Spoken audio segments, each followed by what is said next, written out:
ആണവ നിരായുധീകരണത്തിനുള്ള Iran America ചർച്ച നടക്കുന്നതിനിടയിലാണ് ഇസ്രായേലിന്റെ ആക്രമണം. ഇപ്പോൾ ഇറാന്റെ തന്നെ ഒരു ഉന്നത സൈനിക ഉദ്യോഗസ്ഥൻ കൊല്ലപ്പെട്ടു എന്നുള്ള വാർത്ത പുറത്തു വരുന്നു. അതിന്റെ പിന്നിൽ ഞങ്ങളല്ല എന്ന് US സ്റ്റേറ്റ് സെക്രട്ടറി തന്നെ വ്യക്തമാക്കുകയും ചെയ്യുന്നു. ഇസ്രായേലിന്റെ ഈ ആക്രമണത്തെ ഇറാൻ എങ്ങനെയായിരിക്കും ചേർത്ത് നിൽക്കുന്നത്? അതൊരു ആണവ യുദ്ധത്തിലേക്ക് പോകാൻ സാധ്യതയുണ്ടോ? ഇറാന്റെ കയ്യിൽ ആണവായുധം ഉണ്ട് എന്ന തരത്തിൽ സ്ഥിരീകരിക്കുന്നതും അല്ലാത്തതുമായ നിരവധി റിപ്പോർട്ടുകളുണ്ട്. ഇറാൻ വലിയ രീതിയിൽ തിരിച്ചടി നൽകും എന്നും അവർ പറഞ്ഞിട്ടുണ്ട്. അങ്ങനെയാണെങ്കിൽ ഒരു പക്ഷേ ഇറാൻ എന്ന് പറയുന്നത് നമുക്കറിയാമല്ലോ, ഒരു തീവ്ര സ്വഭാവമുള്ള രാഷ്ട്രമാണ്. അതുകൊണ്ട് തന്നെ അവർ ഏതെങ്കിലും തരത്തിലുള്ളൊരു മാനുഷിക പരിഗണനയുടെ ആ ഒരു ഭാവം കാണിക്കില്ല എന്ന് തന്നെ കരുതണം.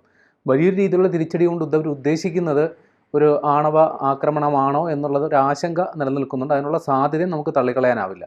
നിലവിൽ അവർ തിരിച്ചടി കൊടുക്കുമെന്ന് ഉദ്ദേശിക്കുന്നത് റോക്കറ്റുകളും ഡ്രോണുകളും ഉപയോഗിച്ചുള്ള തിരിച്ചടിയെക്കുറിച്ചാണ് ആലോചിക്കുന്നത് എന്നുള്ളതാണ്.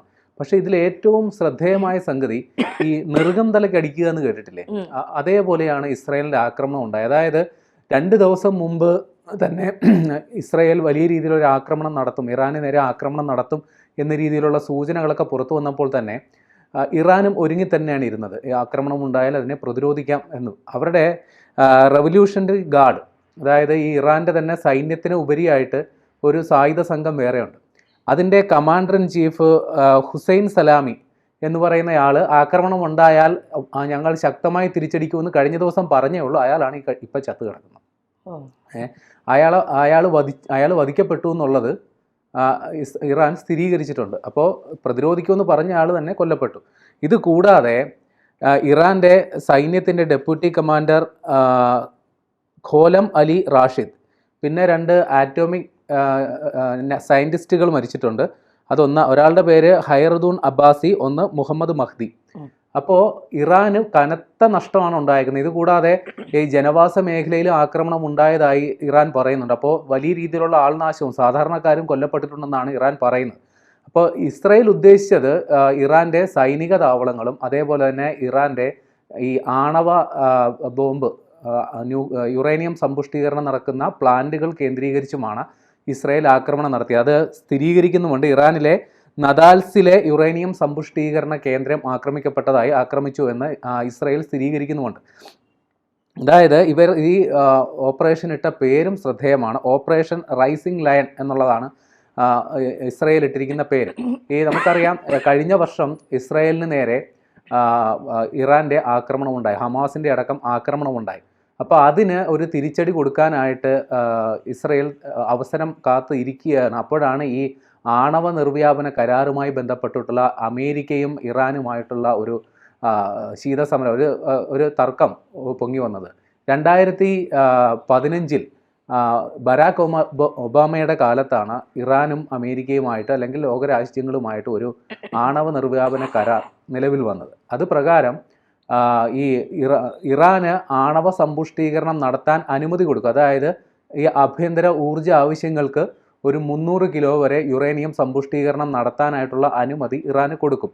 പകരം അവർ ആണവ ആയുധങ്ങൾ ഉണ്ടാക്കുന്നത് അവസാനിപ്പിക്കണം. അപ്പോൾ ആഭ്യന്തര ആവശ്യങ്ങൾക്ക് വേണ്ടിയിട്ട് ഈ യുറേനിയം സമ്പുഷ്ടീകരണം അനുവദിക്കും, അതിനുള്ള അനുമതി കൊടുക്കും. അതോടൊപ്പം തന്നെ ഈ കരാറിന് ഇറാൻ സന്നദ്ധമാകുമ്പോൾ അവർക്കെതിരെയുള്ള അന്താരാഷ്ട്ര ഉപരോധങ്ങൾ പിൻവലിക്കാനും ധാരണയായിരുന്നു. എന്നാൽ 2018 അമേരിക്കൻ പ്രസിഡന്റ് ഡൊണാൾഡ് ട്രംപ് ഈ കരാറിൽ നിന്ന് പിൻവാങ്ങിയതോടെയാണ് ഈ വിഷയത്തിൽ ഇറാനും അമേരിക്കയുമായിട്ടുള്ള പ്രശ്നങ്ങൾ ഉടലെടുക്കുന്നത്.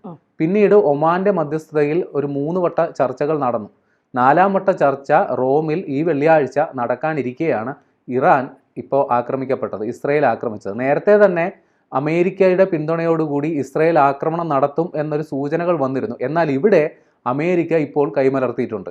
കാര്യം, ഇത് ഇസ്രായേൽ സ്വന്തം നിലയ്ക്ക് നടത്തിയ ആക്രമണമാണ്, അമേരിക്കയ്ക്ക് ഈ കാര്യത്തിൽ പങ്കില്ല എന്നുള്ളതാണ് അമേരിക്കയുടെ സ്റ്റേറ്റ് സെക്രട്ടറി ഇപ്പോൾ വിശദീകരിക്കുന്നത്. നേരത്തെ തന്നെ അമേരിക്ക ഈ ആക്രമണത്തിനുള്ള ഒരു അരങ്ങൊരുക്കിയിരുന്നു. അവരുടെ വ്യോമതാവളങ്ങളിൽ, അതായത് മിഡിൽ ഈസ്റ്റിൽ അവർക്ക് പലയിടങ്ങളിൽ വ്യോമതാവളങ്ങളുണ്ട്. ഇറാഖ്, ബഹ്റൈൻ അടക്കമുള്ള സ്ഥലങ്ങളിൽ വ്യോമതാവളങ്ങളുണ്ട്. അവിടെയൊക്കെ സൈനിക താവളങ്ങളുണ്ട്. അവിടുന്നൊക്കെ ഈ സൈനിക ബന്ധുക്കളെ, ഇവരുടെയൊക്കെ ഫാമിലി മെമ്പേഴ്സ് അവിടെ ഉണ്ടാവുമല്ലോ, അവരും പിന്നെ ഉദ്യോഗസ്ഥരും, അതായത് അവരുടെ ക്ലറിക്കൽ വർക്ക്, അതായത് സൈനികമായി നേരിട്ട് ഇടപെടുന്നവരൊഴികെ ഉള്ളവർ സ്വദേശത്തേക്ക് മടങ്ങണമെന്നുള്ള നിർദ്ദേശമൊക്കെ കൊടുത്തിരുന്നു. അപ്പോൾ അമേരിക്ക ഇതിനുള്ളൊരു അരങ്ങൊരുക്കി വെച്ചിരിക്കുകയായിരുന്നു. പക്ഷേ അമേരിക്ക നേരിട്ട് അല്ലെങ്കിൽ ഈ വിഷയത്തിൽ ഇടപെടുമെന്ന് കരുതിയ സ്ഥാനത്താണ് ഇസ്രയേൽ ഇപ്പോൾ കയറി അടിച്ചിരിക്കുന്നത്. അപ്പോൾ വലിയ രീതിയിലുള്ള ഒരു തിരിച്ചടി ഇറാന്റെ ഭാഗത്തു നിന്നുണ്ടാകും എന്നുള്ളൊരു പ്രതീതി വന്നിട്ടുണ്ട്. കാരണം അവർക്ക് അവരുടെ തലസ്ഥാനത്ത് തെഹ്റാനിലാണ് ആക്രമണം ഉണ്ടായത്. അവരുടെ തന്ത്രപ്രധാന കേന്ദ്രങ്ങൾ ആക്രമിക്കപ്പെട്ടു, അവരുടെ ഉയർന്ന ഉദ്യോഗസ്ഥർ കൊല്ലപ്പെട്ടു, ശാസ്ത്രജ്ഞർ കൊല്ലപ്പെട്ടു. അതുകൊണ്ട് തന്നെ വലിയ രീതിയിലുള്ളൊരു തിരിച്ചടിക്ക് ഇറാൻ ഒരുങ്ങും എന്നുള്ളത് ഉറപ്പാണ്. അത് ഏത് രീതിയിൽ ഉണ്ടാകും എന്നുള്ളത് കാത്തിരുന്ന് കാണേണ്ടതാണ്. ഈ അവസരത്തിൽ ബെഞ്ചമിൻ നെതന്യാഹു രാജ്യത്തോട് അഭിസംബോധന ചെയ്ത ചില കാര്യങ്ങൾ കൂടിയുണ്ട്. അതുകൂടി നമുക്ക് ശ്രദ്ധയിൽ കൊണ്ടുവരാം. ബെഞ്ചമിൻ നെതന്യാഹു രാജ്യത്തോട് നൽകിയ അഭിസംബോധനയിൽ പറയുന്നത് ഇങ്ങനെയാണ്: നിമിഷങ്ങൾക്ക് മുൻപ് ഇസ്രയേലിൻ്റെ നിലനിൽപ്പിനായുള്ള ഇറാനിയൻ ഭീഷണി തടയുന്നതിനായി ഓപ്പറേഷൻ റൈസിംഗ് ലയൺ എന്ന സൈനിക നടപടി ആരംഭിച്ചു. ഈ ഭീഷണി ഇല്ലാതാക്കാൻ ആവശ്യമായത്ര ദിവസത്തേക്ക് ഓപ്പറേഷൻ തുടരുമെന്നും അദ്ദേഹം കൂട്ടിച്ചേർത്തു.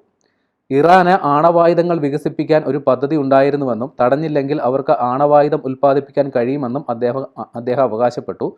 ഇറാന്റെ ആണവ പദ്ധതിയുടെ പ്രധാന ഭാഗത്താണ് ആക്രമണം നടത്തിയത്. ഇറാനിലെ നദാൽസിലെ പ്രധാന യുറേനിയം സമ്പുഷ്ടീകരണ കേന്ദ്രത്തെ ലക്ഷ്യമിട്ടു. ഇറാനിലെ ആണവ ശാസ്ത്രജ്ഞരെ ഞങ്ങൾ ലക്ഷ്യമിട്ടു. ഇറാനിലെ ബാലിസ്റ്റിക് മിസൈൽ പദ്ധതിയുടെ ഹൃദയഭാഗത്തും ഞങ്ങൾ ആക്രമണം നടത്തി. ഇസ്രയേൽ സ്വയം പ്രതിരോധിക്കുമ്പോൾ മറ്റുള്ളവരെയും കൂടിയാണ് പ്രതിരോധിക്കുന്നത്. ഞങ്ങളുടെ അറബ് അയൽക്കാരെ പ്രതിരോധിക്കുന്നു. ഇറാനിലെ അരാജകത്വത്തിൻ്റെയും കൂട്ടക്കൊലയുടെയും പ്രവർത്തനങ്ങളിൽ നിന്ന് അവരും കഷ്ടപ്പെട്ടിട്ടുണ്ടെന്നും ഇസ്രയേൽ പ്രധാനമന്ത്രി പറഞ്ഞു. അപ്പോൾ നെതന്യാഹു വലിയൊരു സൂചന കൊടുത്തിട്ടുണ്ട്. അതായത് ഇത് ഒറ്റപ്പെട്ട സംഭവമല്ല. ഇറാനെ പ്രതിരോധിക്കാൻ വേണ്ടിയിട്ട് ഈ ഓപ്പറേഷൻ റൈസിംഗ് ലയൺ ഇറാന്റെ ഭീഷണി അവസാനിക്കുന്നത് വരെ തുടരുമെന്നും പറഞ്ഞിട്ടുണ്ട്. അതോടൊപ്പം തന്നെ മറ്റ് അറബ് രാജ്യങ്ങളെ കൂടി ഇസ്രയേൽ വിശ്വാസത്തിലെടുക്കുകയാണ്. അതായത് ഈ ഇറാനായിട്ടുണ്ടാക്കുന്ന ചില കുഴപ്പങ്ങളുണ്ട്. അവരുടെ ഈ ഭീകര സംഘടനകൾ, ഇപ്പോൾ ഹമാസ് അടക്കമുള്ളവർ അവിടെ വളരെ ശക്തമാണ്.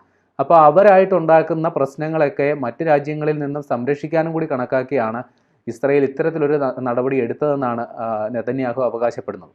തീർച്ചയായിട്ടും ഇറാൻ ഒരു നേരത്തെ സൂചിപ്പിച്ചതുപോലെ ഒരു മത തീവ്ര രാഷ്ട്രമാണ്. എന്ത് ചെയ്യണം ഈ മതം കുത്തിവെച്ച് മതവിഷം കൊണ്ട് ജീവിക്കുന്ന ഒരു രാജ്യമാണ്. അപ്പോൾ ഇനി തിരിച്ചടി ഒരു മൂന്നാം ലോക മഹായുദ്ധത്തിലേക്ക് മാറുമോ എന്നുള്ളത് കാത്തിരുന്ന് കാണും.